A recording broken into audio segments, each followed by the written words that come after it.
Good morning বন্ধুরা। আজ আমি সকালবেলা উঠে দেখুন তোমাদের একটা নতুন ব্লগ শেয়ার করব। তা আমাদের এখানে প্রচুর পরিমাণে বৃষ্টি হচ্ছে, তা দেখো আমি তোমাদের বৃষ্টিটা দেখাচ্ছি। তার জন্য আমি গাছের একটু জলও দিয়ে দিচ্ছি। আমার এখানে অনেকগুলো গাছ লাগিয়ে রেখেছি, সেগুলো একটু জলও দিয়ে দিলাম। এবার প্রথমে একটা নাস্তা তৈরি করব। আমার বাড়ির দিকে সবাই বলছে একটু আলুর পরোটা হলে ভালো হয় চায়ের সঙ্গে, বৃষ্টির দিনে খেতেও ভালো লাগে। তো প্রথমে আমি আলু কা পরোটা বানিয়ে নিচ্ছি। দেখুন এরা ঘি খেতে ভালোবাসে আর ঘি দিয়েই করলে ভালো লাগে।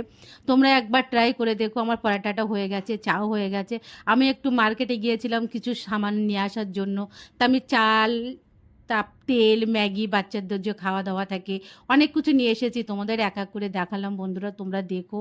আর এর ভিতরেও আছে দুধ। আমার একটু দুধও খতম হয়ে গিয়েছিল, নিয়ে আসলাম। আর ঠান্ডার সময় যে বর্ষার সময় একটু মধু খেলেও ভালো হয়।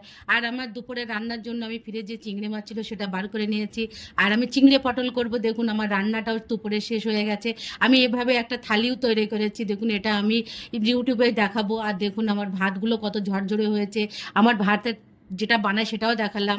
আর দুপুরে খাবার পরে আমার বাড়ির লোক দেখলাম 3টে আম নিয়ে এসেছে, তখন এই আমটা কেটে আমি তোমাদের দেখিয়ে দিলাম।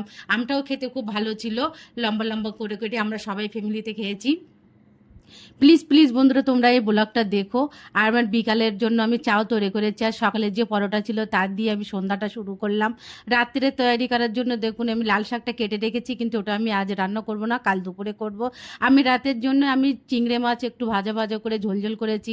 রাত্রে খাবারও হয়ে গেছে। তারপরে থালা বাসন ধুয়ে রেখে তোমাদের